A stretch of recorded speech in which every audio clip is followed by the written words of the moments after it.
Bueno, en la programación, etcétera, la persona que estaba designada para presentar al ponente de esta mañana era el presidente de Daon España, Fabián Cámara, que naturalmente la primera intervención de su hijo en un acto de esto, que está en la aula magna, pues ha hecho que me pida que cambiáramos los papeles, de modo que yo estoy presentando hoy al ponente y Fabián, como padre y como esto es un encuentro de familias, que mejor que esté en el sitio que corresponde, escuchando a su hijo hablar de su experiencia como hermano de una persona con síndrome de Down, y por eso está el cambio, que ahí veréis que, para los que no me conozcáis, yo no soy Fabián Cámara, ¿vale?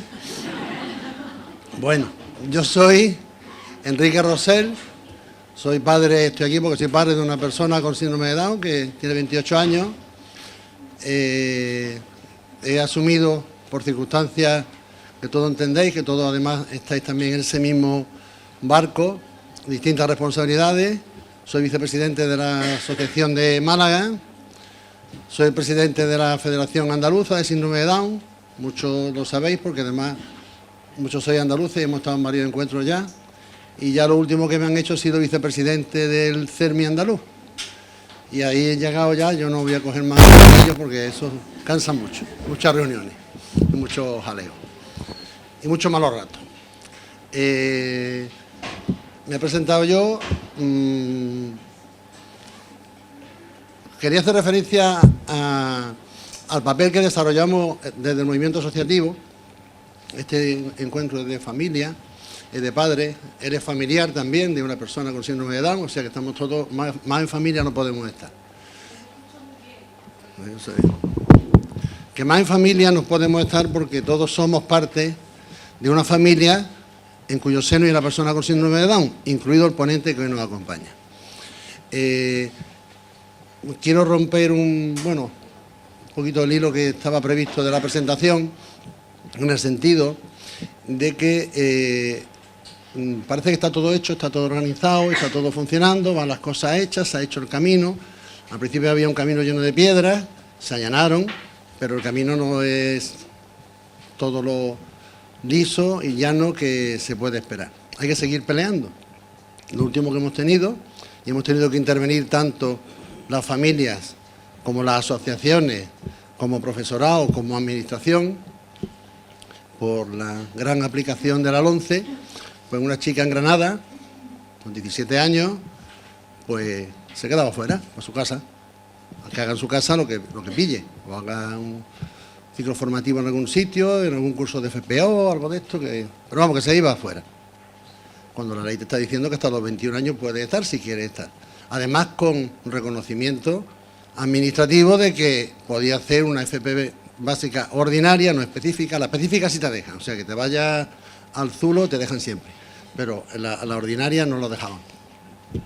La dejaron matricularse, y cuando va a clase dicen, no, es que ya tiene 17 años. Como no hay sitio, pues no entra. Hemos actuado en todos los ámbitos habido y por haber. Yo, en mis responsabilidades que os he dicho, la Asociación de Granada en su ámbito, pero lo que ha sido más importante ha sido el empuje de los padres. Los padres han sido los que han dicho, dicen, no, esto para adelante. Se han hecho el change que habremos firmado muchos de los que estamos aquí, yo el primero, y diciendo por qué lo firmaba y quién era, además. No firmé de forma anónima, sino yo soy el presidente de la Federación Andaluza, miembro del CERMI, y esto no puede ser, esto es una vergüenza. El martes le pedimos una cita a la consejera, el martes, pero urgente para que fuera para el viernes. Pues no sabemos, por un motivo o por otro, la chica lleva ya 2 días en el centro escolar, haciendo su formación profesional básica, no la ordinaria, y lleva 2 días en el pupitre, y estamos todos muy satisfechos y muy contentos de que esto se haya conseguido. Y lo ha conseguido la familia. El motor de la inclusión, el motor nuestro es la familia. No dejéis nunca que las asociaciones, que los profesionales digan lo que tenéis que hacer. O sea, no me dejéis a mí que os diga lo que tenéis que hacer. En este caso sí hacedme caso, o sea, que lo hagáis vosotros.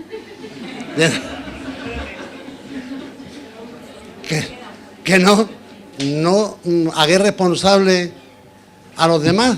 O sea, no busquéis a un culpable para echar la culpa de los males. El camino lo vamos a hacer nosotros y vamos a pelear nosotros.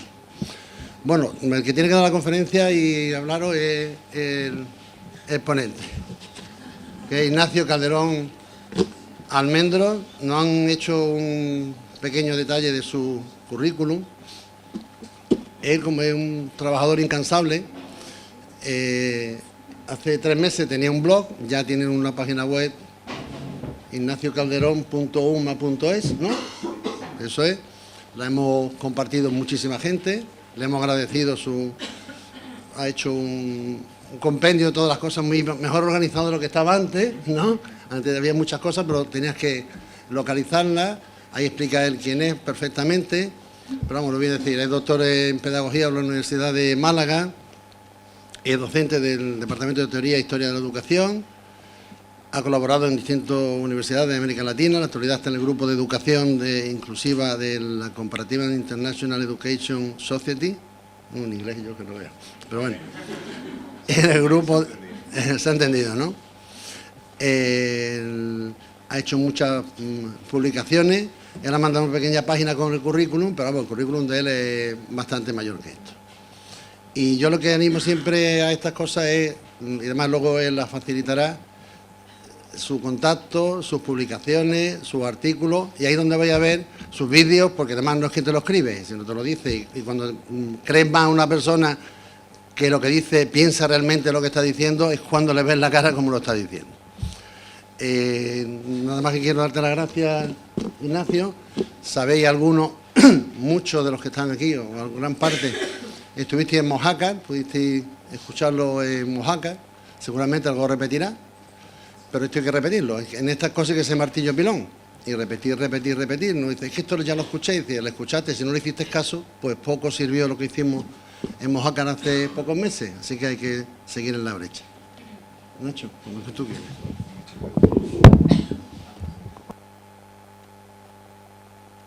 ¿Se escucha? ¿Sí? Muy bien. ¿Sí? ¿Se escucha? Sí. Bueno, muchas gracias, Enrique, por la presentación, muchas gracias por la invitación y muchas gracias a todas las personas que hoy están aquí para escuchar las 4 cosas que pueda yo decir. Hablaba Enrique del encuentro de Mojácar. Yo siempre pienso que cada vez que voy a hacer una exposición, una persona tiene muy pocas cosas que decir. Así lo pienso yo. Y en mi caso, pues tengo muy pocas cosas que decir. Y entonces me repito mucho. Me siento mal siempre porque me repito, pero por otra parte pienso, son esas 4 cosas que he conseguido encontrar a lo largo de mis investigaciones y esas 4 cosas que creo que son fundamentales e intento ir llevándolas a donde voy. Me perdonáis quienes estuvieron en Mojácar, porque probablemente hoy lo que van a encontrar es una reiteración de aquello. Bueno, me dijeron de hablar de educación inclusiva. No soy yo de esto de definiciones de qué es eso de la educación inclusiva, entre otras cosas porque está ocurriendo con la educación inclusiva como con otros tantos conceptos que se han ido deteriorando con su uso, ¿no? Y yo escucho hablar ahora de educación inclusiva a cualquier persona y de cualquier manera. Me he traído una definición de Steinbach, que es una de las grandes investigadoras sobre el tema, además una investigadora comprometida con lo que muchos pensamos que es la inclusión. Dice ella que la educación inclusiva es el proceso por el cual se ofrece a todos los niños y niñas, sin distinción alguna, la oportunidad de continuar siendo miembro de la clase ordinaria para aprender con sus compañeros y juntamente con ellos dentro del aula. Hay muchas definiciones, yo no me perdería en cómo lo definimos, pero yo sí sacaría 3 ideas clave. El aula inclusiva pretende, 1, que uno pueda aprender con el resto de compañeros y compañeras dentro del aula ordinaria. 2, que uno pueda participar dentro de esa aula. No solo es aprender, sino poder participar. Y 3, que pueda aprobar. Y este es el gran como el gran, no sé cómo decirlo, escollo, el gran escollo, no es el único, porque ahora mismo ninguno de esos tres grandes pilares se están cumpliendo mayoritariamente. Hay centros en los que sí que se cumple, hay aulas en las que sí que se cumple, pero hay muchos centros y muchas aulas en las que no se cumple. Y entonces yo voy a intentar pensar un poco qué es lo que ocurre con vosotros y vosotras, y lo voy a hacer a partir de algunas ideas que traigo investigando desde hace unos años. Se cumple o no se cumple, pero hay respaldo legal para que se cumpla. Y no hay respaldo legal para que no se cumpla. Bueno, sí lo hay, pero que entra en contradicción con el respaldo legal fundamental, que es la Convención sobre los Derechos de las Personas con Discapacidad, que ratifica España en 2008 y que tiene rango de estar a la altura de la Constitución. Es decir, cuando España se une a esta declaración, a esta convención, está diciendo: queremos que la educación sea inclusiva, y la educación tiene que ser inclusiva. Después hay desarrollos que no sé hasta qué punto estamos siendo incisivos para decirle a la Administración que hay desarrollos legales que están en contra de estas disposiciones que ha firmado nuestro país. Es decir, que hay decretos y decretillos, órdenes que están organizando la vida de los centros y que van en contra de estas disposiciones. Pues el otro día,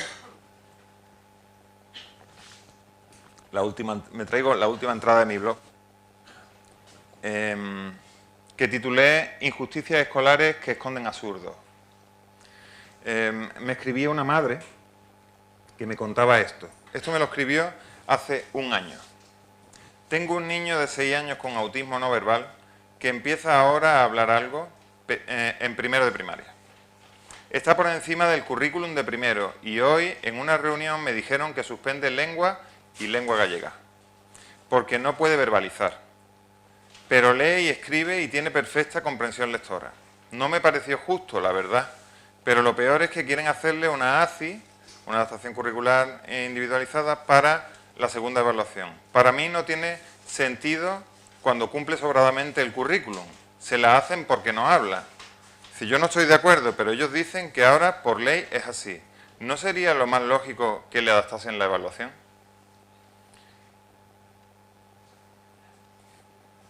Claro, claro.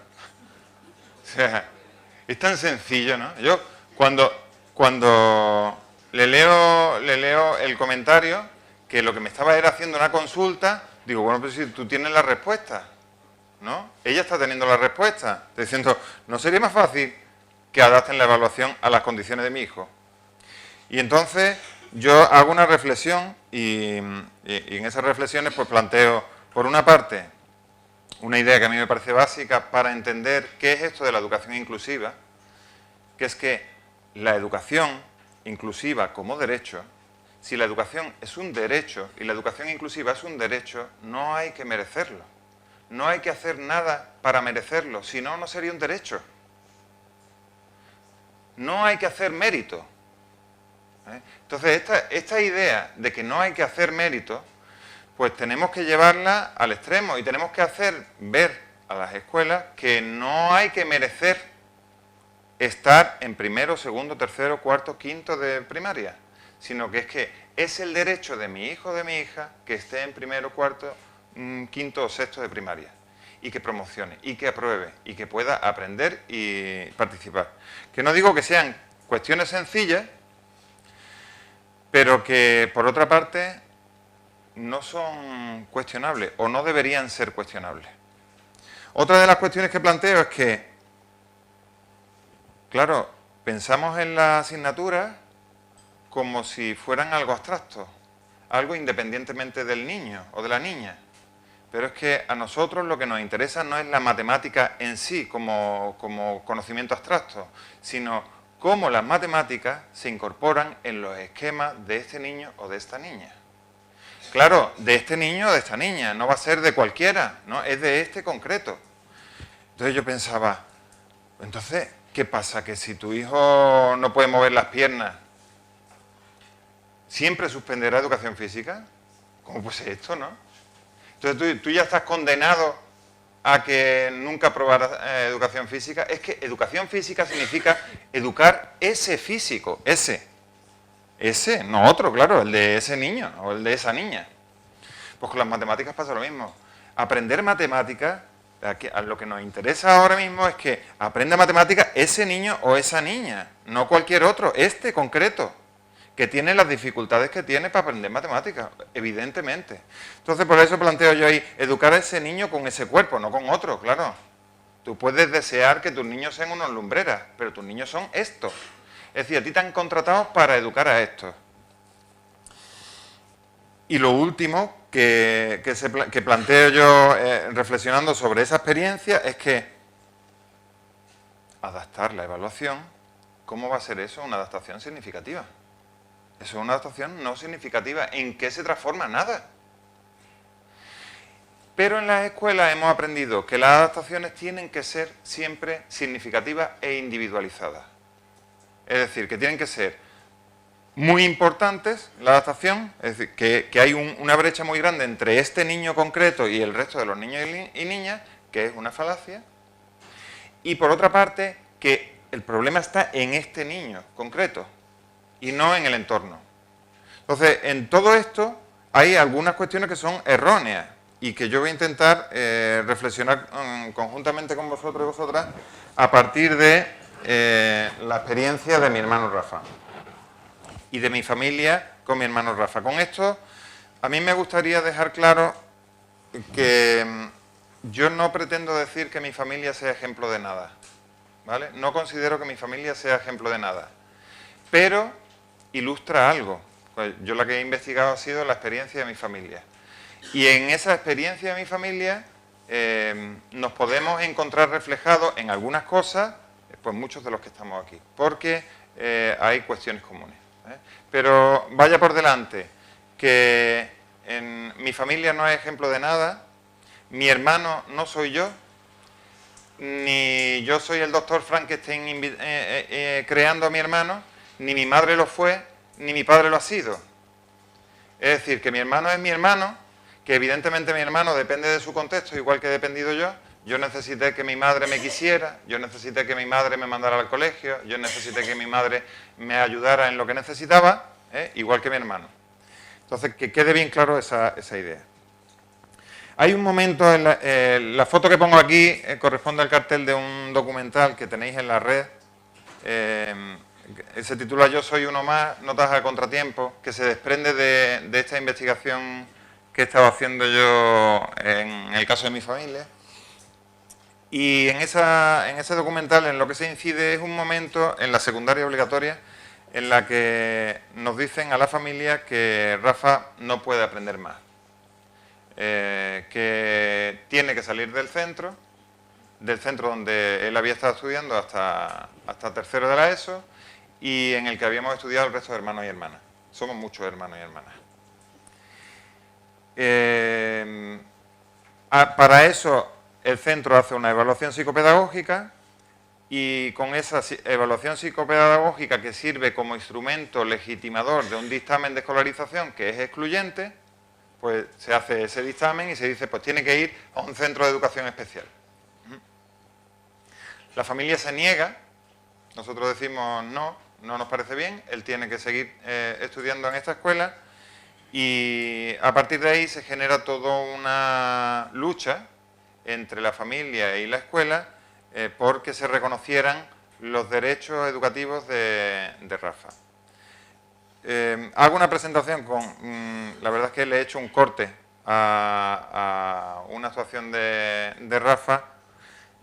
Hago una presentación de él de la manera en que yo creo que Rafa mejor se expresa, de la mejor manera en la que él puede presentarse a sí mismo, aunque no es la única manera.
partir del momento en el que Rafa es rechazado por la escuela, que yo creo que es algo muy reconocido tristemente por muchos de los que estamos aquí, la familia plantea una batalla con esa intención de excluirlo. A partir de ahí, pues, bueno, la familia tiene que pasar por varios sitios, vamos al defensor del pueblo, hay una lucha por una parte que es fundamentalmente administrativa, no llega a ser judicial. La familia lo pasa regular, Rafa lo pasa regular, es una situación horrorosa y a partir de ahí yo empiezo a aprender muchas cosas y una de ellas es esta que traigo aquí. Esto lo he comprendido cuando, después de haber hecho muchas entrevistas con mi familia, empiezo a detectar en los comentarios, en la forma de hablar de mis familiares y de mis amigos, empiezo a encontrar algunas ideas que me hacen ver que en realidad, a pesar de que hayamos aprendido a fuego que la discapacidad está en una persona, eso no es así. Y lo que aprendo básicamente es algo que ya estaba dicho por otra gente, que son académicos de varios lugares del mundo, que plantean que el modelo sobre el que estábamos entendiendo la discapacidad era el modelo médico, y el modelo médico atribuía cualquier problema que tuviera esa persona al cuerpo que tenía esa persona, que tiene esa persona. Estas otras personas, estos otros académicos dicen, en realidad no, en realidad la discapacidad no es algo que esté en el cuerpo de la persona, sino que es una opresión que viven las personas que son calificadas como discapacitadas. ¿Y por qué dicen esto? Dicen, en realidad las causas no pueden ser individuales porque no explican la exclusión. Es decir, poniendo el caso del que estoy hablando, que es el de mi hermano, el problema de mi hermano, la exclusión que él estaba viviendo en la escuela, no tiene su origen en su biología, sino que tiene su origen en cómo las personas que viven en la escuela, que viven en esa escuela, se relacionan con mi hermano. Dice, en realidad, que una persona sea ciega, por ejemplo, no explica que una persona ciega no encuentre trabajo. Esto es lo que vienen a decir estas personas. Lo que no se explica es que las personas con síndrome de Down mayoritariamente no titulen. Eso no lo puede explicar la biología. Entonces se lo pregunta a un biólogo y no te lo podrá responder. Te lo podrá responder alguien que entienda cómo son, por ejemplo, las instituciones escolares. Luego, no se puede atribuir una causa individual a un fenómeno que es social. No sé si me he explicado suficientemente. La siguiente cuestión que plantean estos académicos es que hay toda una ideología que interpreta las vidas de las personas que hemos tildado como discapacitadas como vidas que no son completamente humanas. Esto fue algo, para mí fue un hallazgo tremendo, algo por una parte bien duro, pero por otra parte increíblemente ilustrativo. Me ayudó mucho a pensar, porque yo nunca habría pensado en estos términos, nunca se me habría ocurrido pensar en esos términos, pero de hecho cuando me pongo a investigar las entrevistas que hacen, las entrevistas que le hago a mis familiares y a los amigos de Rafa, encuentro que hay una necesidad imperiosa en todo ello y en todas ellas de estar recalcando continuamente la humanidad de Rafa. Y eso es, de alguna manera, una respuesta a un contexto que está negando esa humanidad. Y entonces yo me empiezo a darme cuenta, y a cada vez que escucho o que leo alguna entrada en un blog o alguna noticia en televisión y escucho a algún familiar, está todo el rato diciendo, es una persona. Se olvidan que es una persona. ¿No suena eso? Se están olvidando de que es un niño. No se dan cuenta de que quien tienen delante es una persona. Y eso a mí me está explicando mucho, me está diciendo mucho de cómo interpretamos a esa persona que tenemos delante. Y después voy buscando más, cuando encuentro esto, voy buscando más y me encuentro a un gran investigador, un sociólogo genial, que es Erving Goffman, y plantea que los normales, él dice que los normales consideran que la persona estigmatizada no es totalmente humana. Y entonces digo, madre mía, esto ya lo ha dicho este hombre. Y entonces me encuentro a Freire, que en otro orden de cosas, no está hablando de las personas con discapacidad, Goffman tampoco habla de las personas con discapacidad, habla de las personas estigmatizadas. Porque lo mismo, Goffman encuentra esto en todas las personas que son objeto de estigma. Por ejemplo, una prostituta, un presidiario, una persona que está en un psiquiátrico, un vagabundo. Todas esas personas han sido despojadas de su humanidad. De hecho, se han convertido en objetos. Freire lo plantea con la población con la que trabaja, que son campesinos pobres. Dice, los oprimidos se encuentran deshumanizados en tanto que han sido cosificados y alienados, transformados en objetos por la necesidad del opresor de controlarlos. Entonces esto me ayuda a mí a pensar en una dinámica un poco... Hace poco me decían, es como antiguo, ¿no? Y yo decía, sí, puede ser como antiguo, ¿no? Esto de oprimido, de opresor y oprimido, porque nos recuerda como a las luchas de la población negra, por ejemplo, en Estados Unidos, ¿no? Reivindicando su derecho, por ejemplo, a habitar los mismos autobuses que los blancos, o a ocupar las mismas escuelas que los blancos. Cuando en todas esas entrevistas que yo voy haciendo, hay varias que son clave para mí, para interpretar qué es lo que ocurre, y en esta entrevista que le hago a Rafa, le pregunto cómo vivió él aquel momento, aquella etapa en la que en la escuela, pues él empezó a suspenderlo todo.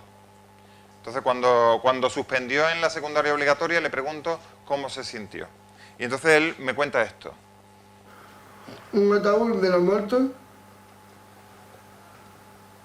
lo abro y estoy aquí. Y estoy aquí. ¿Qué es Lo abro y estoy aquí. Explícalo, anda. Sí. Uno me hace daño.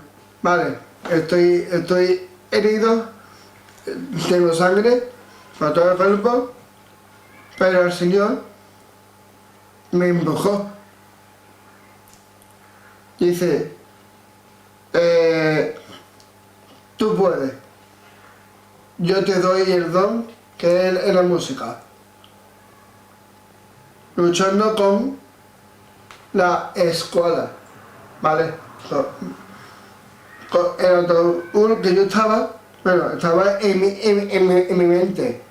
No es real. Abro el ataúd y aquí estoy. Qué explicación tan... con una metáfora, cómo es capaz de explicar algo tan profundo como lo que estábamos hablando hace un momento, ¿no? Él está diciendo, el estigma me mata. El estigma me está matando y no es hasta que me sobrepongo al estigma que soy capaz de salir del ataúd donde me había metido el estigma. En gran medida, una de las ideas que yo defiendo es que en la familia se van generando idearios que van más allá de esos idearios que son opresores. El problema es que, a pesar de que generamos idearios, formas de pensar a nuestro familiar que se salen de esos idearios opresores, de alguna manera esos idearios que son opresores, que tienen mucho poder, por ejemplo el ideario de la escuela, se impone en muchas ocasiones a lo que nosotros pensamos sobre nuestro familiar. Y ahora lo vamos a seguir profundizando sobre esto. Pero Rafa está hablando aquí de un proceso de resiliencia en el que él es capaz de sobreponerse a esa adversidad y veremos también por qué ocurre esa resiliencia. El primer proceso es el de la cosificación, el que lo manda al ataúd. Mi madre lo explica aquí de una manera muy clara, con otra metáfora. Ella va a hablar de cuando Rafa nace y ella está dándole el pecho y está en el hospital todavía y ve a otra madre que está con su niño, ¿no? Y ella le pregunta esto a una enfermera. Fue una señora que llevaba a su niño, pesaba menos que el mío pesaba 5 kilos o 4 kilos y pico, y el de ella pesaba menos. Y le dije yo a la que fue visitando, le dije, ¿por qué esta señora, su niño pesa menos que el mío y el mío no se nota más? Dice, porque estos niños se llaman niños de trapo, muñecos de trapo, se llaman.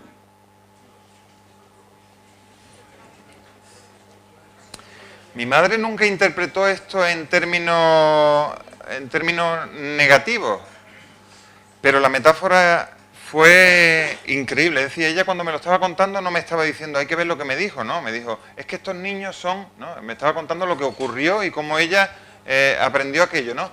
Que son niños, estaba hablando de la hipotonía, entonces ella me estaba explicando eso. Entonces yo cuando encuentro esto de los niños de trapo, me voy al diccionario de la Real Academia de la Lengua y busco muñecos, y entonces en muñecos me encuentro varias acepciones que tienen que ver con esta metáfora que hace en ese momento esa enfermera. Dice, es una figura de hombre, es un hombre de poco carácter, es un cadáver de persona. Y cuando me voy a buscar la palabra de trapo, entonces encuentro que es un pedazo de tela desechada hecha de residuos, de restos, de morralla. El lenguaje no es arbitrario, nunca lo es. El lenguaje que utilizamos de manera cotidiana está construido en un contexto, entonces tiene lógica en ese contexto. Cuando esa enfermera estaba hablando así, estaba teniendo lógica en el contexto en el que ella lo estaba contando, y es que se estaba haciendo, en un momento se estaba convirtiendo a esa persona en una cosa.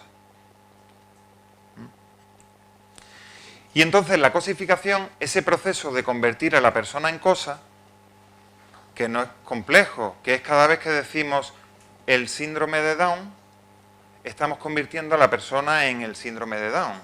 Entonces en ese proceso que se llama cosificación, es convertir a la persona en cosa, estamos atacando la humanidad de esa persona. Esto no lo voy a tocar porque nos llevaría tiempo, pero hay una idea que sí me gustaría tocar. Es que el modelo médico de la discapacidad lo que plantea es que el problema está en la persona. Entonces es como que está encontrado con este otro modelo que se llama el modelo social de la discapacidad. El modelo social de la discapacidad lo crean personas con discapacidad. Entonces son estudiosos a lo largo y ancho de todo el mundo que tienen discapacidad. Estudiosos de la antropología, estudiosos de la sociología, grandes académicos de la pedagogía, la psicología, etc. Y crean una teoría que está encontrada, que se enfrenta al modelo médico de la discapacidad. El modelo médico de la discapacidad, en realidad, lo que tiene por debajo es una división binaria, una simplificación de la realidad que dice, están los normales y los anormales. Entonces, evidentemente, cuando se hace esa división dicotómica, que es más que simplista, es evidente que esta división no la hace alguien que se sitúe a sí mismo como anormal. Quien la crea es quien se sitúa aquí adentro. Claro, por eso tiene tanto valor que los académicos del modelo social de la discapacidad construyan algo diferente, porque no lo están haciendo desde esta división que al final es jerárquica, que es que unas personas tenemos intereses en que esta división de la sociedad siga así. Y para que siga así, la fundamental herramienta es apelar al miedo.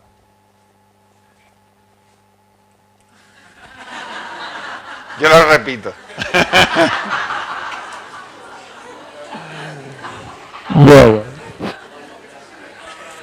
Está bien.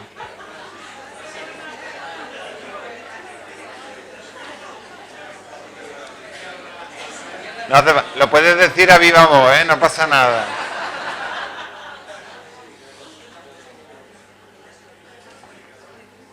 Bueno. Vale, parto de la idea de que soy profesional, ¿sí? Yo soy un profesional. Entonces, cuando estoy hablando de que los profesionales somos opresores, estoy hablando en primera persona, ¿vale?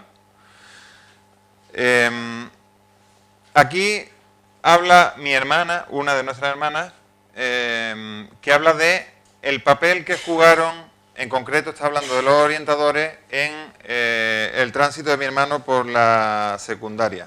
Lo que conozco desde luego de la etapa más dura en suya fueron zancadillas, yo no conozco otra cosa. Falta de confianza, lo que decía antes, falta de confianza en que el alumno puede aprender, que eso es ya ponerle el techo, y cuando tú ya le pones el techo, que además el techo te oprime la cabeza, pues que ya no puedes subir. No, es imposible. Entonces, para mí, han sido frenos en su vida.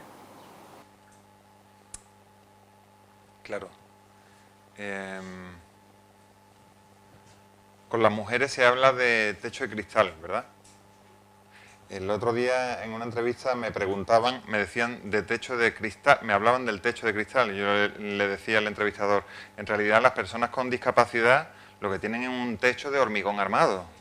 No es un techo de cristal, que no desmerece el techo de cristal que tienen las mujeres, pero que las personas con discapacidad, hoy por hoy, se puede pensar que no son dignos de estar en una escuela ordinaria. O sea, todavía tenemos en la cabeza que que es asumible que una persona no tenga derecho a estar donde están el resto de las personas.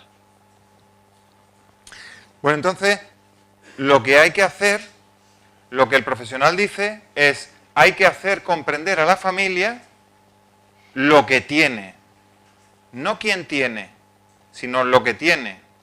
Que lo que tiene es, por ejemplo, un síndrome, que es una cosa. Entonces, la familia que dice otra cosa, que está hablando en otros términos, el profesional, los profesionales nos encargamos de decirte, no te equivoques, no vayas a ver lo que no hay. Lo que hay es que tu hijo es esto, o que tu hija es esto. Y si tú no estás viendo esto, estás equivocada. Esto que dice el profesional, en el caso de mi hermano, le hacen diagnósticos, evaluaciones psicopedagógicas y diagnósticos psicológicos a lo largo de toda su trayectoria de infantil, primaria y secundaria. Pues yo tengo acceso que yo haya tenido, tuvo un diagnóstico a los 3 años, estoy hablando de diagnósticos psicopedagógicos, uno a los 3 años a los 3 años y medio, uno a los 7 años, uno a los 12 años y 10 meses, otro a los 18, otro a los 18 años y medio. Yo no tuve ninguno. A mí no me hicieron ninguno.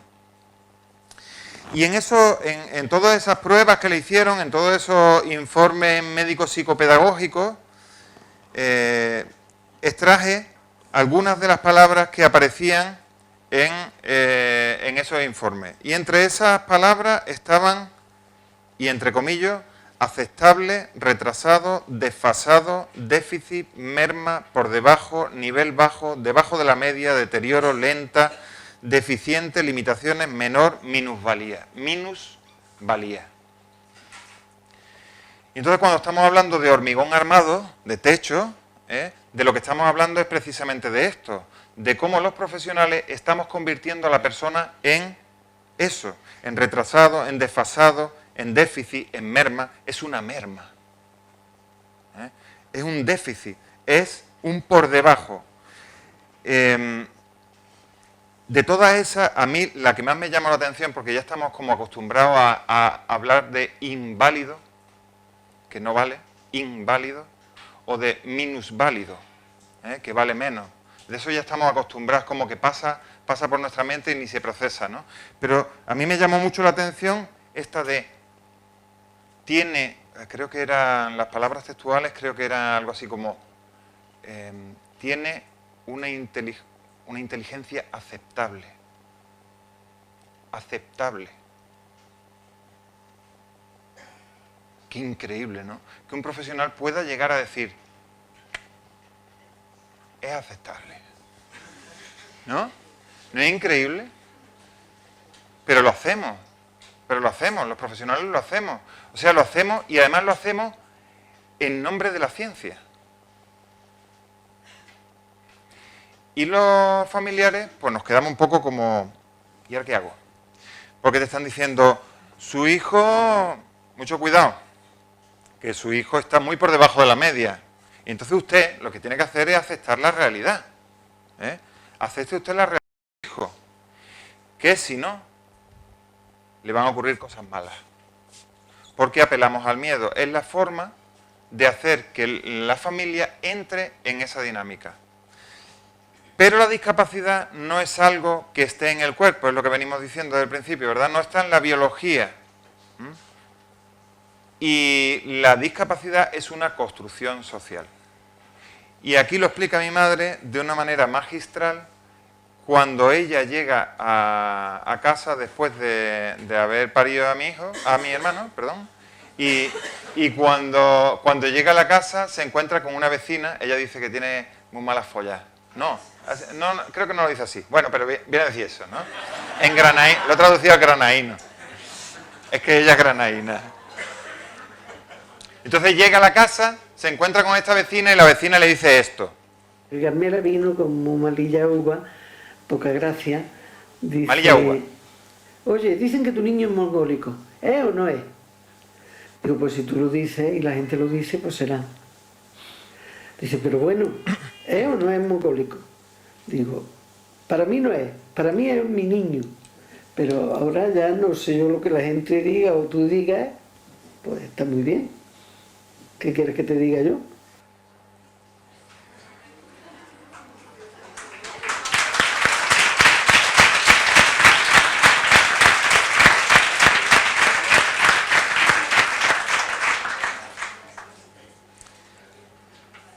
Aquí mi madre está haciendo, yo cuando conseguí entender bien esto, entenderlo como algo sencillo, es fácil de entender sencillamente.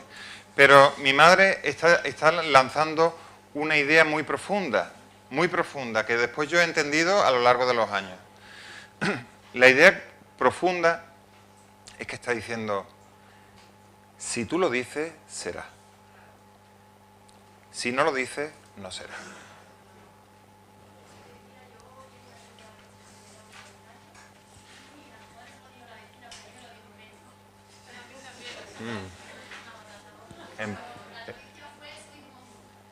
Así te lo dijo. Qué increíble. Increíble, porque hace ya, en el caso de mi madre, hace ya muchos años. Pero fíjate, lo interesante de esto es que cuando mi madre le dice, vamos a ver si yo soy capaz de explicar esta idea. Yo estoy diciendo que la discapacidad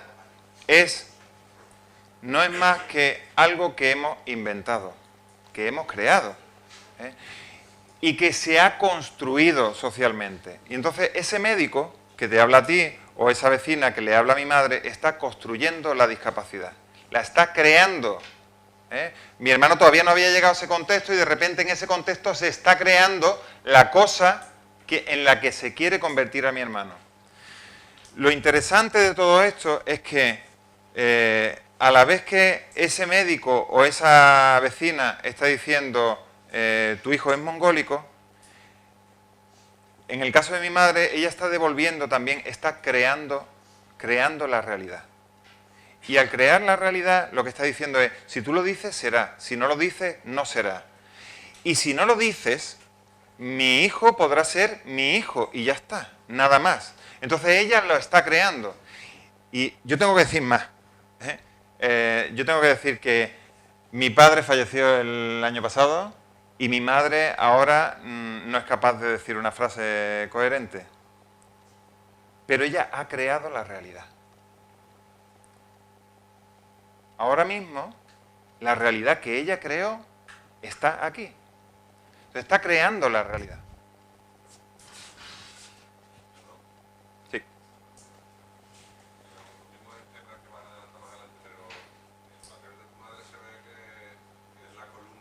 De la dignidad de tu hermano. Tu padre como hombre, ¿cómo reaccionó? ¿Respondía a tus preguntas en la entrevista? Sí, claro. Sí, hay alguna intervención de mi padre también ahí. Hay alguna intervención también ahí de mi padre.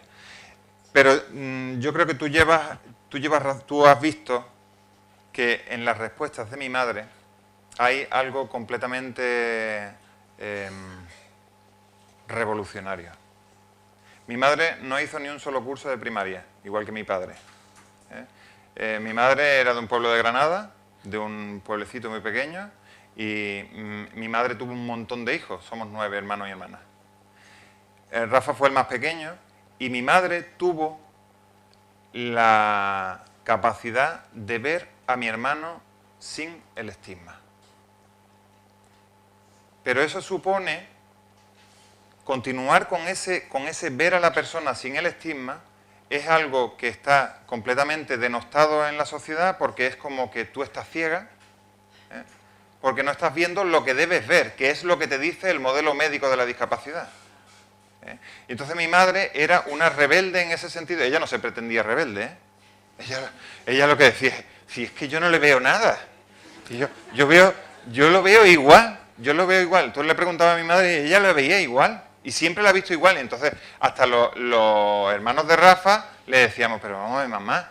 Yo recuerdo alguna entrevista en la que mi hermano mayor decía, pero vamos a ver, mamá, ¿tú no te das cuenta? Dice, yo me preocupaba. Pues yo decía, no se está dando cuenta que tiene síndrome de Down, mamá, no lo ve. Chiquillo, que yo lo veo igual, yo lo veo bien. Y entonces, esa mirada es una mirada increíblemente,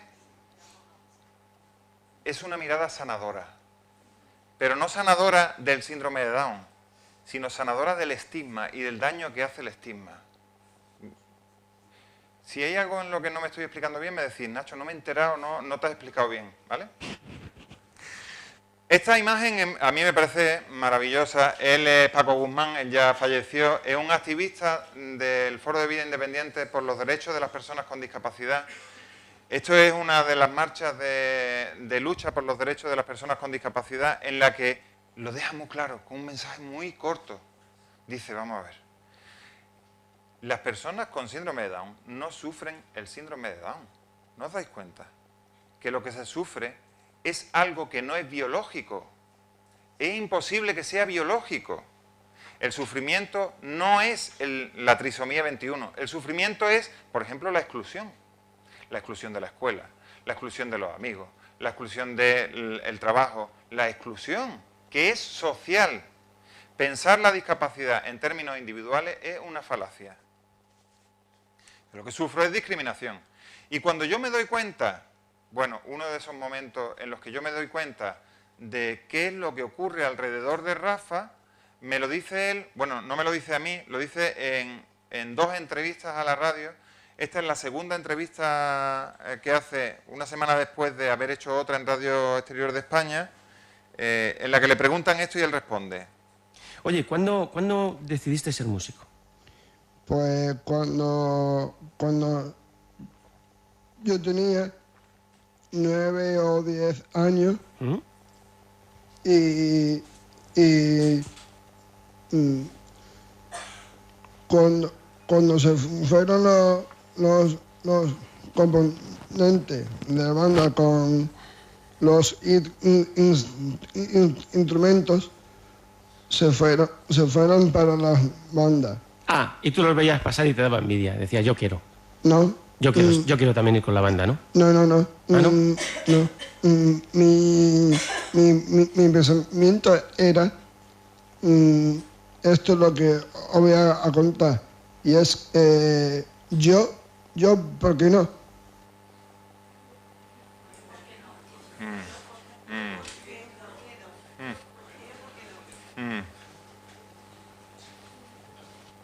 Qué increíble. Cuando lo escuché en la primera entrevista, no fue tan... O sea, lo dijo él de corrido. Y yo pensé, ¿yo por qué no?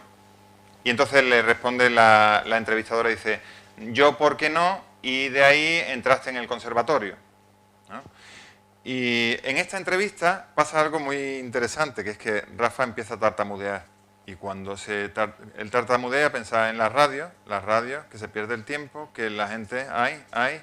Y yo me imaginaba al locutor, ¿no? Que estaba ya, que no acaba. Y entonces dice, le acabo la frase. Y dice, entonces tú pensaste, yo también. Dice, no te equivoques. Yo, ¿por qué no? Es decir, que alrededor de él había un no. Y él decidió un sí. ¿Veis la diferencia? La diferencia es que alrededor de la persona hay un no y la persona tiene que desafiar ese no.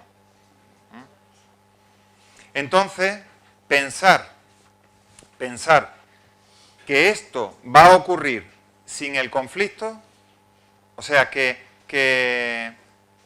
la transformación de ese ideario y de ese contexto va a ocurrir sin el conflicto, es erróneo.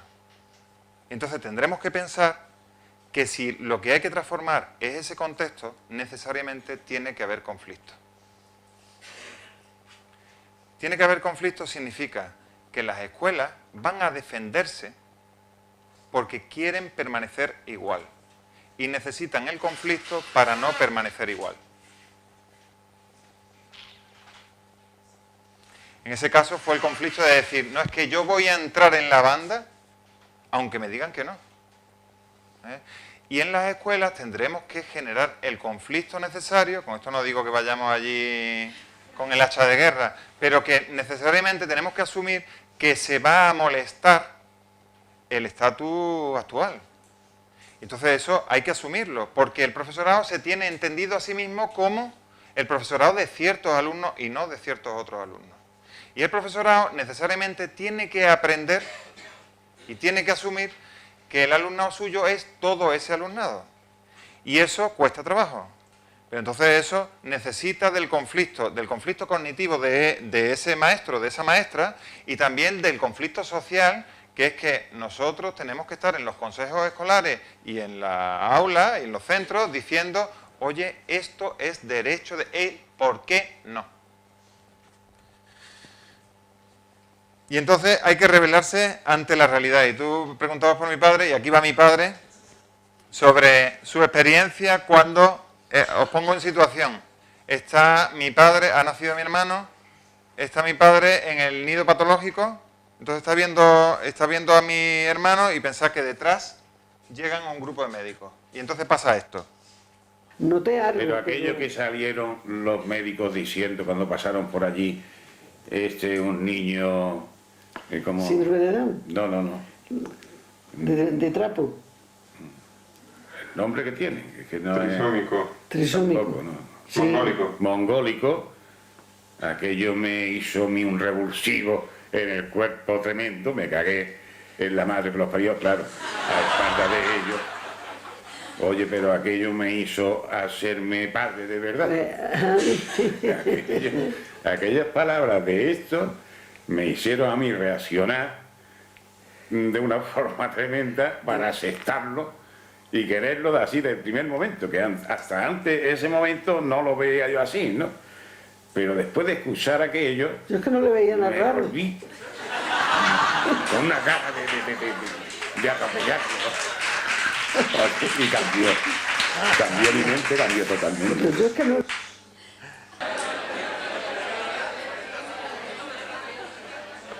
¡Qué gente! ¿Eh? Bueno, es muy interesante como lo vive mi padre. Él lo dice, además, haciendo el análisis del discurso, el análisis textual del discurso es muy interesante, porque eso, claro, evidentemente no está preparado, sino que tú estás hablando cotidianamente. Entonces, en lo que tú estás hablando cotidianamente, se están expresando muchas cosas. Mi padre dice, hasta ese momento no era así. Dice, y no es hasta ese momento, el momento ese es cuando mi padre se encuentra discriminado junto a su hijo. Y entonces de repente se encuentra discriminado junto a su hijo y dice, y piensa, a partir de ahí me hice padre de verdad. Dice, porque hasta entonces no era así. Es que lo dice así. Dice, y no es hasta ese momento que yo me hago padre de verdad. Y cuando se hace padre de verdad, dice, es un momento en el que me cambió el chip, la mente cambió. Y lo interesante de todo esto es que la realidad no cambia. La realidad sigue siendo la misma. Lo que cambia es esa interpretación. Su hijo es el mismo 10 segundos antes o 10 segundos después. Pero ha habido algo en tu forma de pensar a tu hijo que ha cambiado radicalmente eso, esa realidad. Y entonces la emoción inicial, en ese caso, es la ira. Y después se reconvierte, se reconvierte. Pero hay una dificultad para remover los prejuicios y los estereotipos. Y entonces eso es algo que encontramos todos, que encontramos que en la realidad esos estereotipos y esos prejuicios están muy presentes y están por donde vayamos. Y entonces, claro, hay una emoción que empieza a predominar, que no es ya la ira, sino que es el miedo.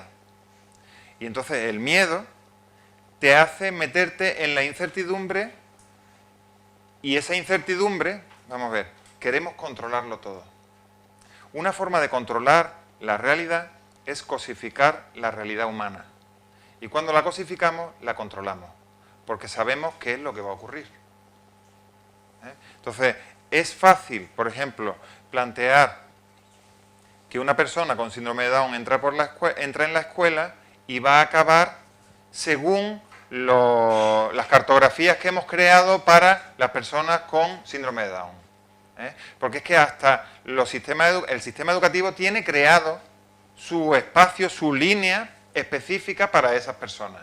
Salirte de esa línea, salirte de lo que piensa el orientador o la orientadora o los maestros y maestras, significa meterte en la incertidumbre.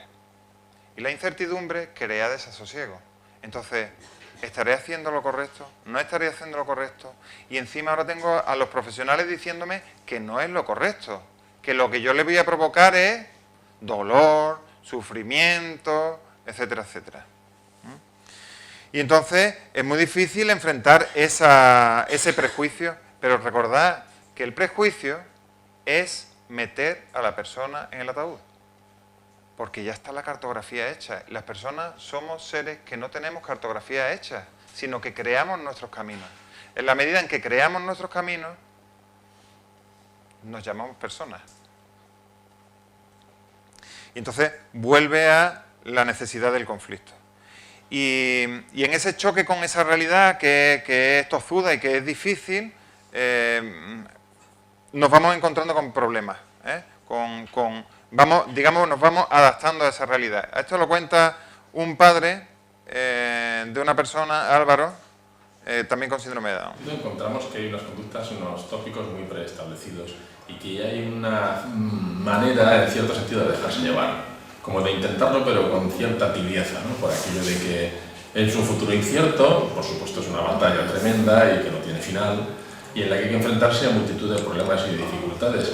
Y a veces el cansancio hace mella y es entendible que muchas personas consideren que hay primero que valorar si merece la pena, si se ve la luz al final del camino, si el esfuerzo va a compensar lo que se pueda obtener. Y eso es importantísimo porque muchas veces ves que hay unas ganas de luchar pero como muy relativas, ¿no? Si a todo esto vamos encontrando los problemas que ponen las administraciones, incluso esa cierta complicidad, sin ánimo de ofender, como de perdedores. Y asumimos ese planteamiento de que ya está hecho, ya no hay arreglo. La realidad es así y entonces no la puedo modificar. Entonces acabamos asumiendo en gran medida que la realidad es algo que es inamovible cuando la realidad es socialmente construida. Y entonces pues son los medios de comunicación y es la religión, y es la política, y es el vecindario, y el centro de salud, y la escuela, y otra familia, y otros familiares, y es todo el entorno que nos está diciendo, oye, que lo que tienes que hacer es lo que se espera que hagas. Y entonces acabamos asumiendo esa idea que hay en nuestro entorno, como que hay que resignarse. Y entonces esa actitud crítica inicial, como la que le sale a mi padre con la ira, se va desvaneciendo. Y en las asociaciones vamos asumiendo que ¿cuánto podemos modificar? Pues mejor, en vez de modificar el entorno, vamos a montarnos algo en lo que no nos sintamos tan dañados. O sea, estamos siendo violentados y hechos daños afuera de nuestra asociación. En la asociación podemos crear nuestro clima para que eso no ocurra. Pero entonces estamos empezando a perder la lógica de que el problema está ahí afuera. Y el problema está ahí afuera es que es aquello que hace que las personas acaben siendo enterradas. Y toleramos parte del discurso social y cedemos ante esa realidad como si fuera inamovible. Pero la realidad no está hecha, sino que la hacemos, como cuando mi madre la hacía con la vecina. Y como cuando esa madre que lo hacía con la vecina, hoy está presente aquí, un montón de años después, más de 30 años después. Y entonces entramos en el molde. Esto no lo voy a leer. Entramos en el molde. Y este es un debate que hizo, un texto que escribió el presidente de Down Lugo hace algún tiempo, en el que se planteaba, ¿se está perdiendo el carácter reivindicativo de las organizaciones con síndrome de Down? El otro día estaba en un tribunal de tesis doctoral y se hizo un análisis sobre la función de, bueno, eran dos estudios de caso de dos asociaciones que estaban trabajando en ámbitos muy diferentes, no era ámbito de discapacidad. Lo interesante de esta investigación es que lo que surgió en el debate de aquel tribunal fue que en realidad las asociaciones están de alguna manera sosteniendo también, o estamos sosteniendo también, esos idearios a los que se supone estamos intentando enfrentarnos.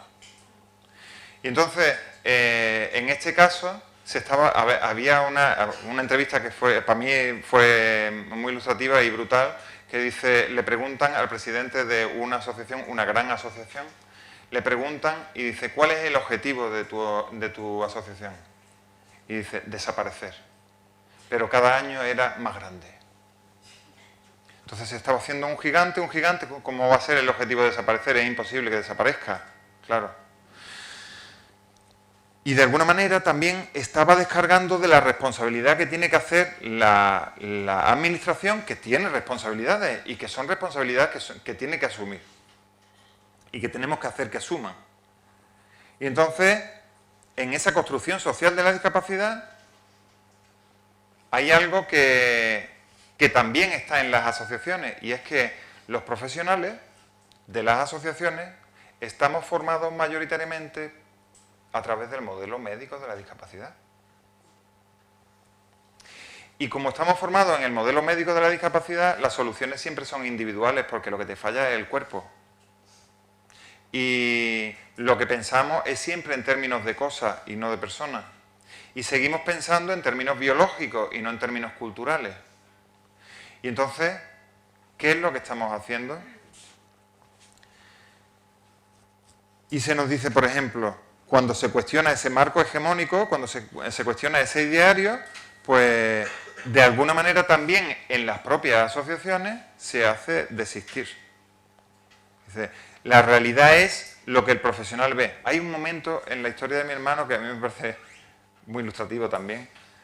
Cuando la orientadora nos reúne, íbamos mi madre y yo a una reunión en la que nos dice que Rafa no puede aprender más y que tiene que cambiar de centro.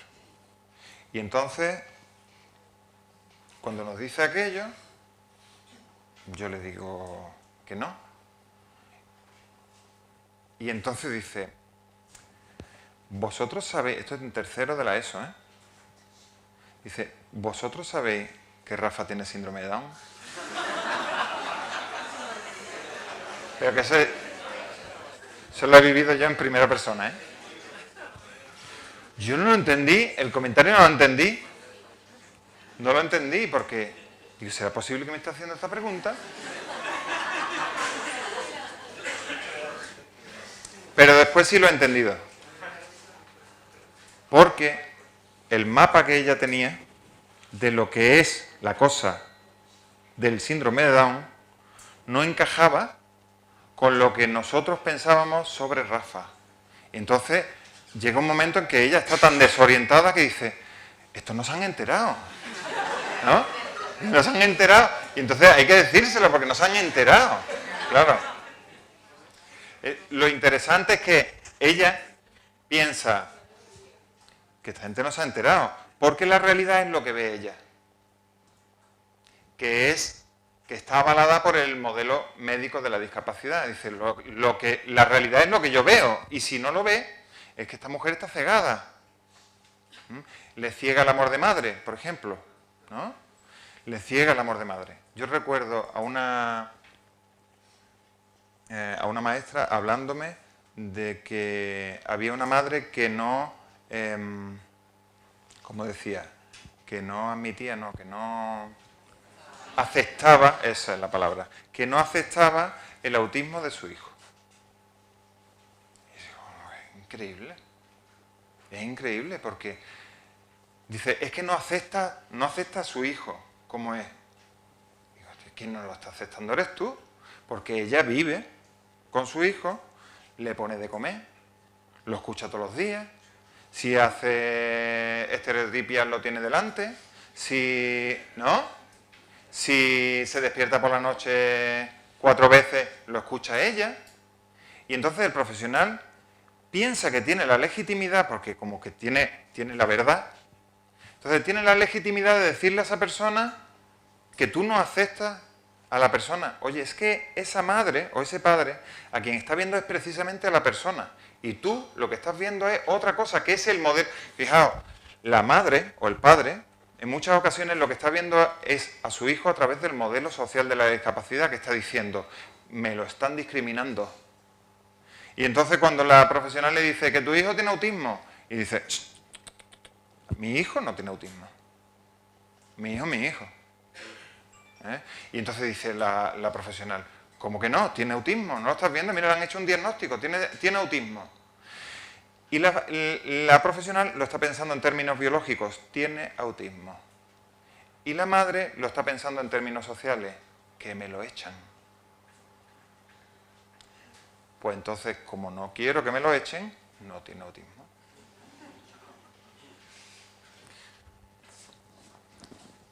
Y cuando no entramos en lo que nos dicen, entonces nos meten miedo. O los profesionales metemos miedo, y eso somos expertos en hacer eso, ¿eh? Y entonces estamos en un círculo vicioso.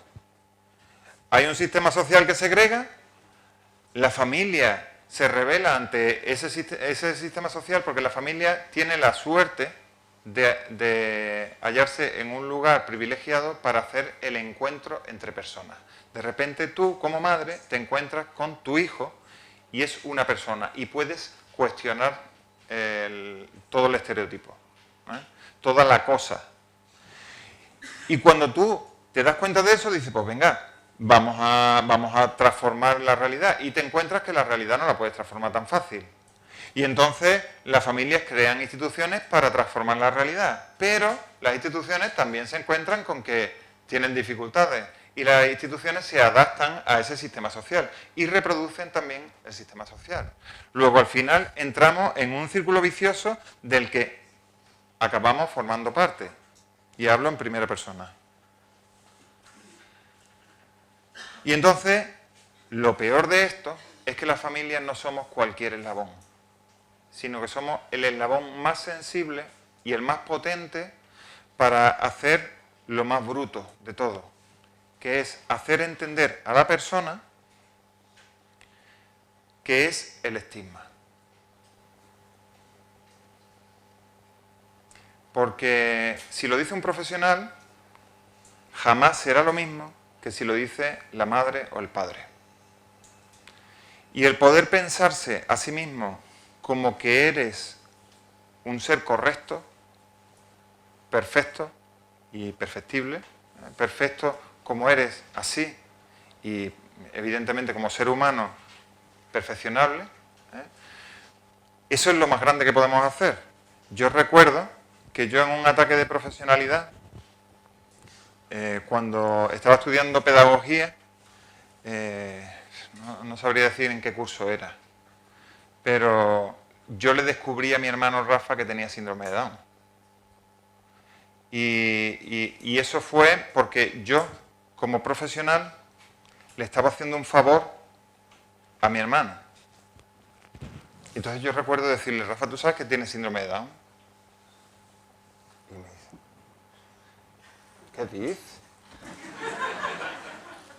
Que sí que tiene síndrome de Down. Ah, ya, Nacho. Y allí aprendí mucho porque hizo un gesto que me encantó. Me dijo, y pues yo estoy bien. A mí no me duele nada. Y es verdad. Entonces el que estaba bien era él, evidentemente, y el que estaba mal era yo. Porque yo estaba tratándole de hacer entrar en el molde de la cosa. El poder ayudar, contribuir a que la persona pueda no ser el molde, es hacer que la persona pueda ser ella. Cuando yo llegué a casa, llegó Rafa y le dijo a mi madre, mamá, ¿qué dice Nacho que yo tengo síndrome de Down? Mi madre me miró. ¿Esto qué es, no? Por ahí me di cuenta yo del poder del profesional para crear realidad y el poder opresor del profesional para crear realidad. Porque lo más fuerte, lo más grave es hacer pensar, es conseguir hacer pensar a la persona que no está correcta, que es lo que enseñamos los profesionales, que eres incorrecto. Bueno, entonces en ese proceso, las familias perdemos el lenguaje y despreciamos algo que es muy valioso, que las madres lo tienen, que es la intuición. La intuición. Yo creo que mi madre logró pensar así porque no había tenido formación escolar. No estaba deformada por lo que pensamos desde la escuela. Que tenemos asumido que la escuela tiene que ser de esta manera. Y mi madre decía, ¿por qué? ¿Por qué? Y perdemos el lenguaje, quiero decir que nos inventamos palabras o asumimos las palabras que nos dicen, sí, su hijo tiene este diagnóstico. Entonces asumimos ese lenguaje, el lenguaje del profesional. Tiene estereotipia. Tiene estereotipia una persona que hace algo y no es una estereotipia el fumarse un cigarro y está todo el rato ahí, chun, chun, chun, chun. Lo hemos creado, claro. Eso es inventado. Y entonces sustituimos el conocimiento por el prejuicio. Y eso ya sí que es fuerte. Que en la familia sustituyamos el conocimiento por el prejuicio. Porque el profesional lo que hace es anteponer el prejuicio al conocimiento. Sin conocer a la persona, ¿cómo se hacen los diagnósticos? Un diagnóstico se hace en un día. Muchos de los que sirven para hacer un dictamen de escolarización excluyente se ha hecho en un día. O en un rato. Entonces, o un cortapega. Y eso está basado necesariamente en el prejuicio, no en el conocimiento. En el prejuicio de la cosa que es lo que entendemos que es el síndrome de Down, que evidentemente es modelo médico. Ahí se está quitando la relación. Y entonces volvemos a cosificar y aprendemos a obviar el sujeto y a entenderlo como objeto, como cosa. Y entonces no le preguntamos, porque ya no hay que preguntarle, ya entendemos qué es lo que tiene que ser. Y entonces ese chantaje de la socialización, que es decirte quién eres, tú al final acabas asumiendo un papel que es hacerte entrar en esa cosa desde el afecto. Porque una madre o un padre, ¿por dónde entra? Es por la emoción y no entra por la cognición. al entrar por la emoción, es un canal como un canal directo. Entra y uno se piensa en gran medida como tu madre y tu padre te piensan. Y eso es algo que queda para el resto de tu vida, ¿eh? No es algo así liviano y rapidito. Y entonces se elimina el conflicto, porque en la familia hemos asumido el lenguaje de los profesionales. Voy a terminar ya, ¿eh? Y ocurre muy interesante este planteamiento del poder normalizador, es que tienes que aceptar el estigma.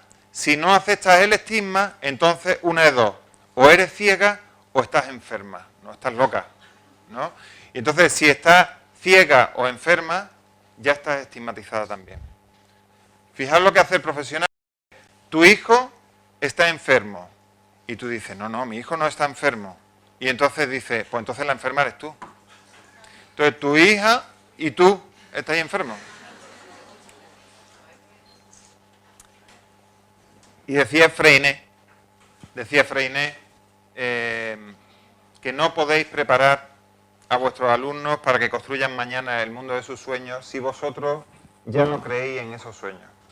No podréis prepararlos para la vida si no creéis en ella.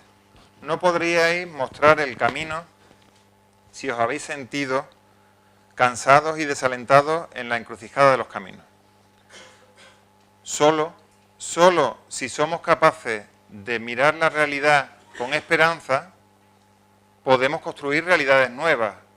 Solo con la esperanza, necesariamente solo con los sueños. Si no es por los sueños que te hacen pensar la realidad de otra manera, ¿cómo se mueve la realidad? Se queda.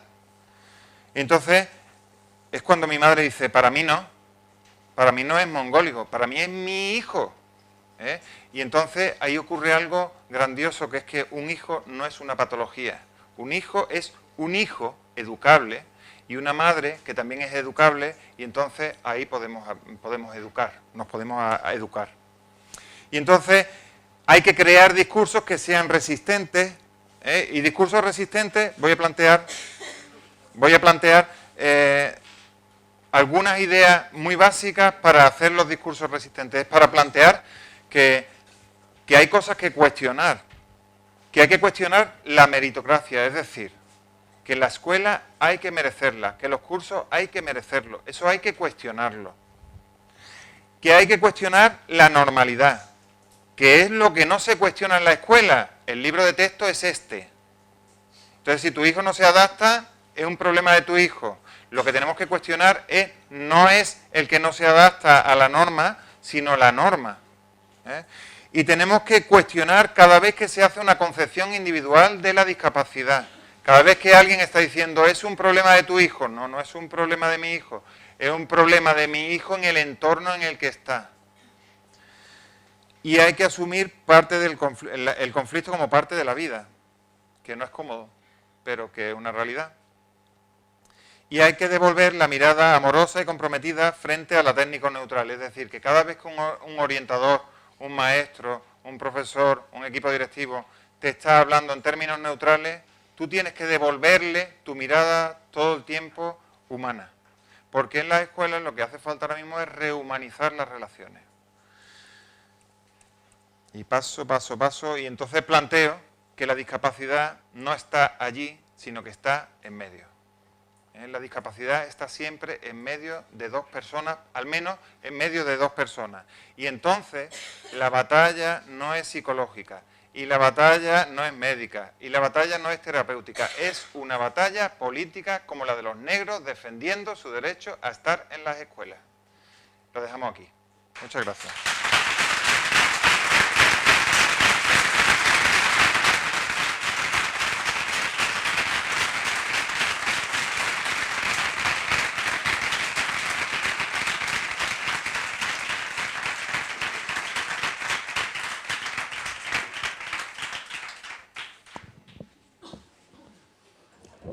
Bueno, ¿se escucha? Si queréis hacer cualquier pregunta, de todas maneras, aunque no la he puesto ahí, no sé por qué, la página web donde está... Sí, ahí Dale. está.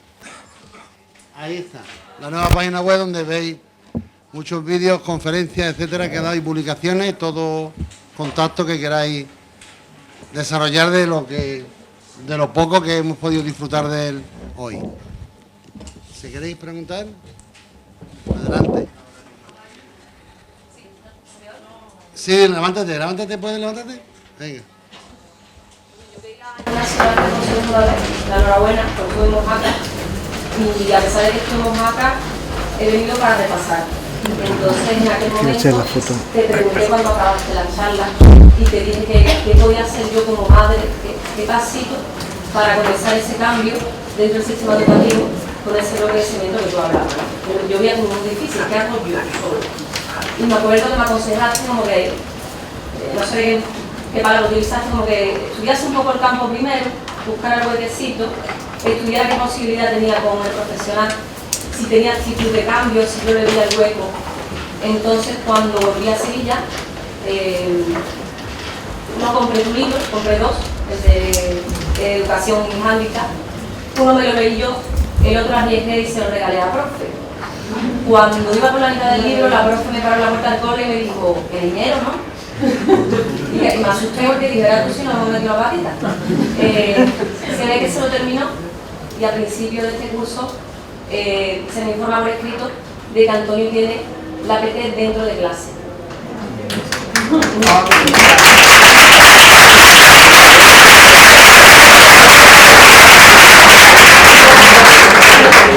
Darte la clase por esto, no sé si fue causa o fue casualidad, da igual, el caso es que está ahí. No sé qué pasará en primaria, la profesora era otra, pero da la sensación de que algo en esta chica, bueno, lo hizo pensar y creo que ella habló con la PT y fue la que le propuso esto. Yo ahora estoy con la idea de darle un poquito de tregua, porque me puede mandar a ver si qué le parece a la PT si se cambia el nombre y conmigo por lo menos en vez de llamarse PT se llama PI, como profesora inclusiva. Que lo de PT me suena a malito. Entonces, muchas gracias, solamente hago eso.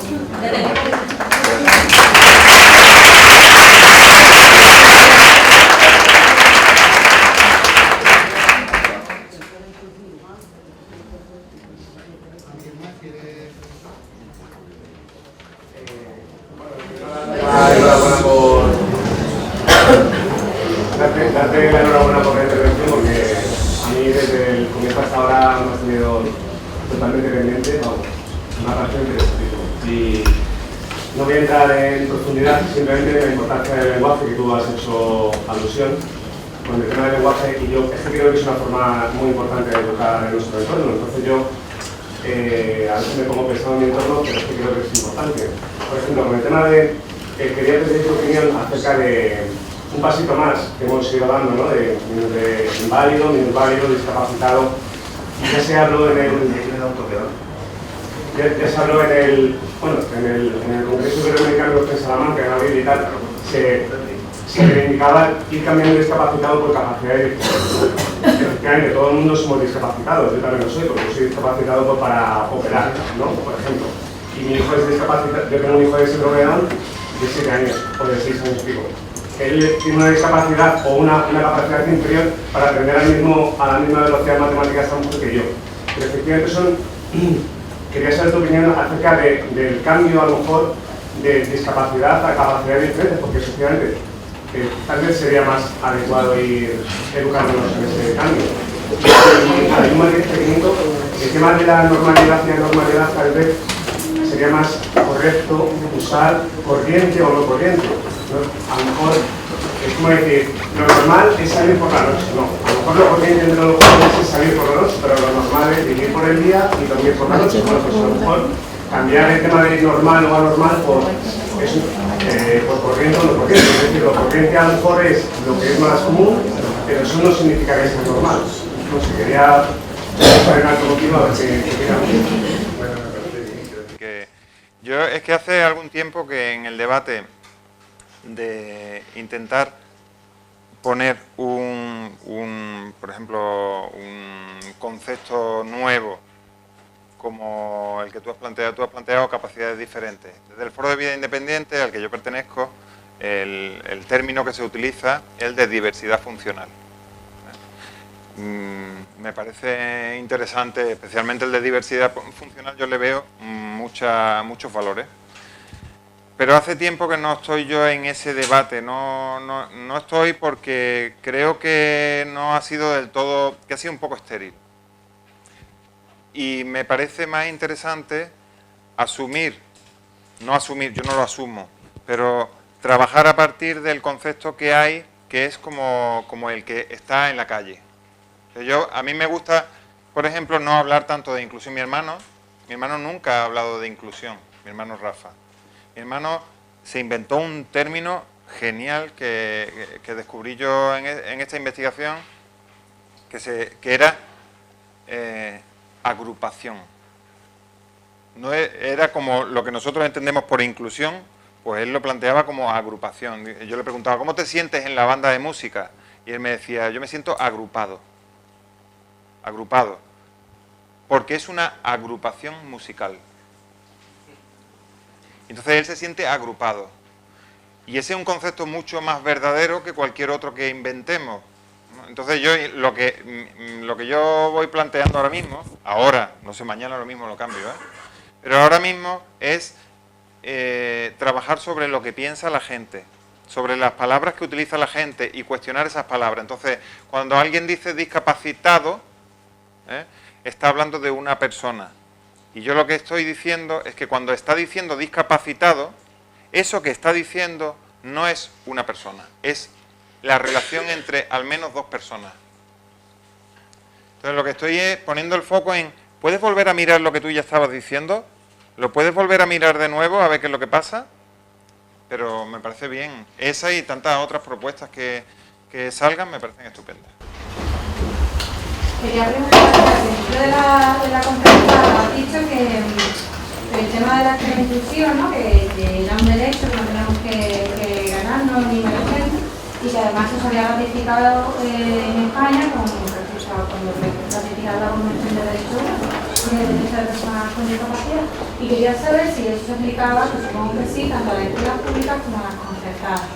El derecho a la educación inclusiva, el derecho reconocido a la educación inclusiva. Y entonces no termino de comprender por qué entonces la administración pública no dota de los mismos recursos a unas escuelas que a otras para cumplir esos derechos de los niños con discapacidad. Bueno, eso son políticas públicas. Desde luego, donde tenemos más herramientas para poder guerrear porque se cumpla es en la enseñanza pública, en las escuelas públicas. Ahora, si tú me estás diciendo, ¿cómo no se dan más herramientas? Pues, bueno, es un planteamiento. Yo tengo, por ejemplo, el planteamiento de cómo puede ser que si en las escuelas privadas concertadas están obligados a asumir al alumnado que le llegue, ¿cómo puede ser que ocurra que tan mayoritariamente esté el alumnado en desventaja en las escuelas públicas? En parte tiene que ver con eso y en parte también porque hay muchas escuelas, no todas evidentemente, hay muchas otras que no, pero hay muchas escuelas privadas, concertadas, que hacen selección del alumnado. Pero he estado investigando que no estoy ahí porque personalmente considero que me gusta la educación de la forma de trabajar, además de trabajadora de derecho.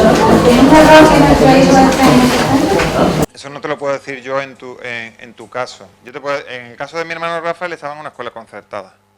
Era una escuela cooperativa, que no era de una empresa ni era de la iglesia ni nada de eso, era un grupo de profesores que habían hecho una escuela y era una escuela privada concertada y nosotros luchamos porque estuviera. Si me pregunta ahora si lo haría, pues no lo sé, yo seguramente ahora mismo me metería en la escuela pública de principio, igual que tengo metido a mi hijo en la escuela pública, ¿no? Lo haría, porque haciendo investigaciones he visto en los cortes que hay en una y en otra, que ninguna es la panacea, ¿eh? Los cortes, las selecciones que se hacen. Que era sencillo, por ejemplo, en el caso de mi hermano, decir, pues te vas del cole. Porque la excusa era, no tenemos medios. Que es la excusa que mayoritariamente se hace en los centros privados concertados. Que no dudo que en parte tenga lógica, ¿eh? Pero no solo la lógica de los medios. ¿Qué se diferencia la corriente que tú estás imponiendo con el tema del proyecto? Sí, que veo ciertas similitudes, veo ciertas diferencias. Entonces me gustaría que tú me ubicas un poco cómo viven esas dos corrientes de pensamiento a la hora de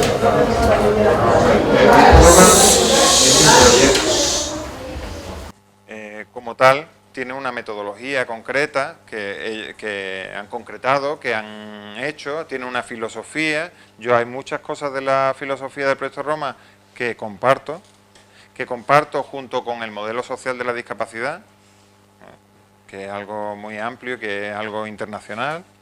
Entonces yo hay muchas cosas que comparto del Proyecto Roma, pero yo no soy el Proyecto Roma.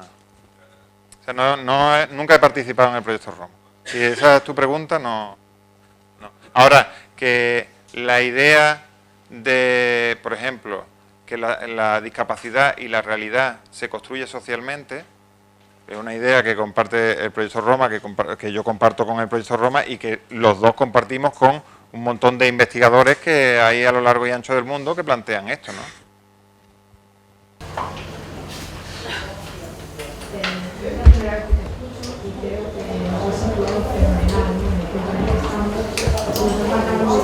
El camino al que tenemos que llegar, ¿no? Pero bueno, yo me quedo a la espera de una segunda charla tuya de mirar cómo llegar hasta allí. O sea, a mí me quedo con la palabra de conflicto, el conflicto que tenemos que enfrentarnos, y que yo creo que día a día nos enfrentamos individualmente cada familia, cada madre, cada padre, cada niño. Y sí, no me queda de pensar, está claro, ¿no? Pero vamos, o sea, no más de cada uno de la provincia de nuestro pueblo, con nuestro hijo, pues el paso que se van dando, pero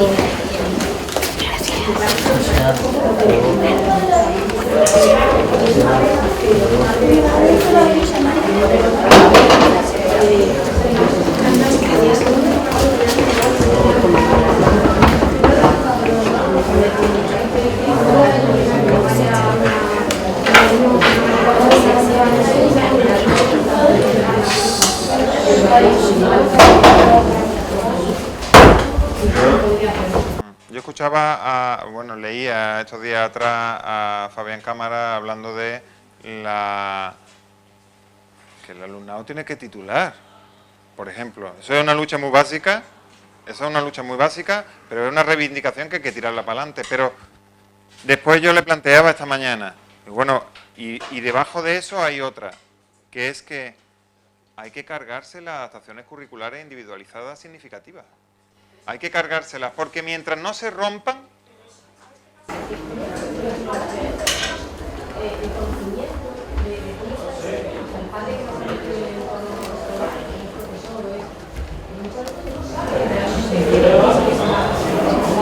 ¿Hasta dónde puede luchar o no puede luchar? ¿Con qué tiene que conformar? ¿Cómo tiene que pasar por el aro? ¿Y dónde puede reivindicar? Entonces eso, o eres un padre que está muy informado y muy conocedor del sistema, o si no, estás un poco... Para eso de las fundaciones, ¿no? Es importante, yo creo que es una de las cosas importantes de que las fundaciones pueden realmente ayudar a las familias. Fíjate, el otro día leía, no me acuerdo a quién, que en España hay como, no me creáis el número, ¿vale? Pero como aproximadamente 1 millón de personas con autismo. Y yo digo, ¿cómo puede ser esto? Es increíble. Y las personas con autismo están amargadas como un pepino en las escuelas. 1 millón de personas. Entonces, ¿qué es lo que está ocurriendo aquí? Lo que está ocurriendo es que como colectivos no nos estamos organizando, claro, porque los derechos, la defensa de esos derechos debería ser algo colectivo que no estamos haciéndolo suficientemente bien, ¿no? De todas formas, yo creo que también hemos entrado un poco en esa parte de individualidad, porque yo creo que nosotros, por ejemplo, que ya vamos con la dificultad, claro, en las cosas, si no me dan, ya está, vamos a hacer, en esta evaluación psicopedagógica, vamos a hacer un test de inteligencia. He dicho que no quiero un test de inteligencia, no quiero saber ni un número de militares. Que me lo hagan igual. Es una evaluación complementaria para los demás como mucho, porque entiendo que necesitan ciertos apoyos, que eso también te lo siguen diciendo. Porque yo también, por ejemplo, lo que hice fue lo mismo que tú. Yo le pasé un vídeo, además, que es más rápido del tuyo. No me dijeron nunca nada. Bueno, no son gente que no quieran trabajar con mi hija, porque la conocen y tal. Pero eso es lo que dicen, no podemos entrar al aula, porque claro, la matemática ya sabes tú.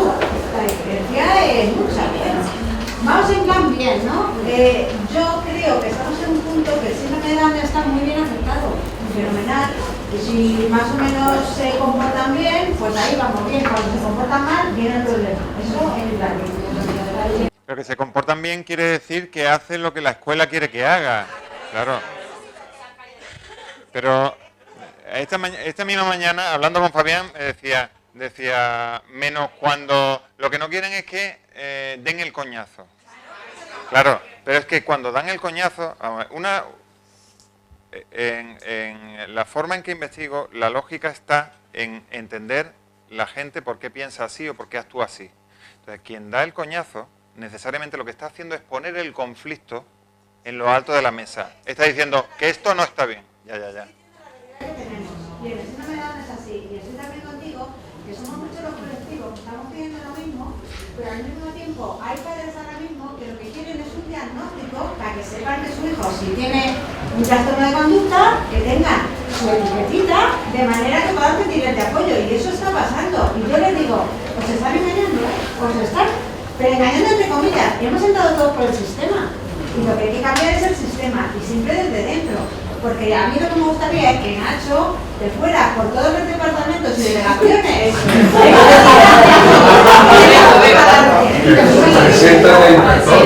porque somos un colectivo que estamos, yo creo... Una cosa, al hilo que tú estás diciendo, que me preocupa, tenía que apuntar de lo que él ha dicho. Él ha hablado de un círculo, y en el círculo acaba en un movimiento asociativo, en el que estamos todos de una u otra forma, como padres, como directivos, como lo que queramos. Y ha dicho una cosa, que nos convertimos en cómplices de ese modelo segregador. Y claro, nosotros yo creo que no nos damos cuenta que estamos haciendo eso. Y a mí me gustaría que me dijera por qué es tu impresión esa. ¿Qué por qué?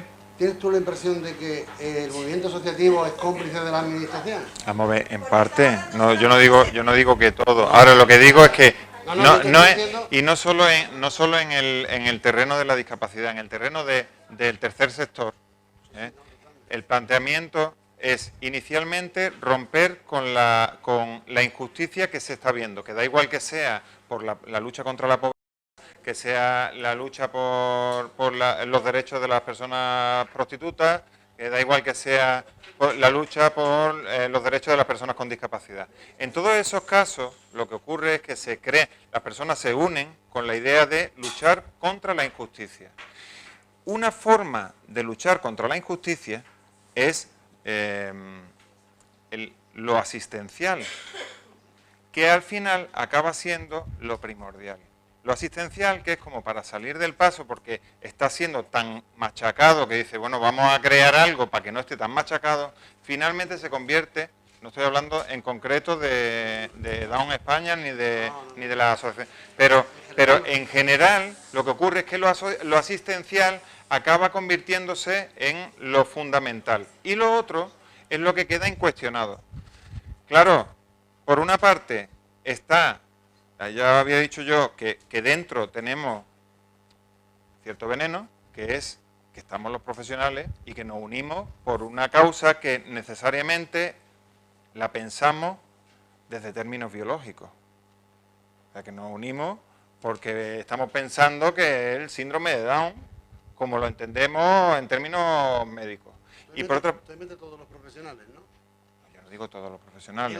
Digo en ese, también me hablo de las asociaciones, ¿verdad? Claro, es que estoy hablando de los profesionales de las asociaciones, claro, de eso estoy hablando. Y de los profesionales de las escuelas igual. Pero claro, los profesionales de las asociaciones están contratados por las familias. Entonces... Que hay veces que también te criamos con ellos, ojo, ¿cómo pasa a veces? Sí. Claro. Y después, por otra parte, está que yo lo he visto. Yo he visto propuestas que son cualquier cosa menos inclusivas desde la asociación, desde las asociaciones. Pues yo he visto, pues por ejemplo, si se va a hacer natación, ¿por qué pillar una calle solo para ellos? Si están todos los grupos allí. Entonces, si hay niños que acaban de empezar a aprender, que tienen un poquito de destreza, que tienen mucha destreza, que son unas máquinas, oye, ¿por qué no entran ahí? Pero como agrupación hacemos al final, es como que Yo entiendo que es conflictivo el estar guerreando en que en esta calle en la que hay todo tipo de niños y niñas, tú vas a estar guerreando porque pues el mío tiene que estar allí. Pero el no hacerlo supone ser cómplice de lo que está ocurriendo, que es la segregación.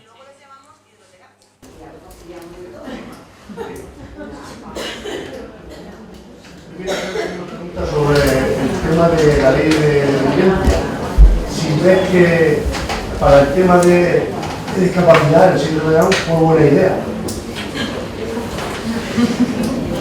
Pues tiene su parte positiva y su parte negativa. Igual que cuando, fíjate, cuando antes decían, en otro orden de cosas, estaban hablando, es que hay personas que piden el diagnóstico. Es que las escuelas chantajean diciendo, una de dos, o diagnosticamos y etiquetamos a tu hijo o no tiene recursos. Entonces hay un juego ahí envenenado. Y por una parte, evidentemente, en la escuela, por ejemplo, tú recibes el recurso al ser diagnosticado, pero ¿cuánto has perdido por ser diagnosticado? Estoy hablando de diagnósticos psicopedagógicos, que al final se convierte en una etiqueta y en una propuesta de intervención para ti. Entonces, ¿cuánto ganas y cuánto pierdes? Porque lo que has ganado, que son a lo mejor 2 horas de PT a la semana, ¿y cuánto está solucionando eso? ¿Y cuánto? Pero en nuestro caso que llevamos la etiqueta, te digo, yo estoy intentando salir, pero con las significativas y las significativas. Digo, bueno, venga, vale, pues venga, significativas, si hay que ser significativas, adelante. Pero en nuestro caso, Nacho, es que llevamos la etiqueta. Es que sí, que quiero que me lo quiten. Yo sé de gente que va a entrar en la de infantil, quiero decir que los pequeños que se han negado a tener su dictamen. Entramos como mamá. ¿Quién los quita? ¿Los queremos? Imposible quitarlo. Hombre, lo que tú decías, hombre. Es que tu hija, hombre, vamos, que claro, ¿no? Por eso preguntaba yo por el tema del proyecto Roma, porque tenemos contacto con familias que tienen el proyecto Roma y entran sin dictamen, y entran sin matrícula con la cruz de discapacidad. Su filosofía de vida en muchas cosas yo la comparto, porque veo que es como hay que tratar a las personas que tienen síndrome de Down, y por eso hay una serie de conexiones. Y por eso quería que tú me dijeras... Bueno, es que, por ejemplo, una cosa muy interesante que hacen cuando por ejemplo, en el Colegio La Biznaga, ellos no condicionan el trabajo en la escuela a dictámenes, ni a evaluaciones psicopedagógicas. Entonces, digamos que no están esperando a que la administración conceda recursos por unos diagnósticos individuales. Eso a mí me parece una genialidad.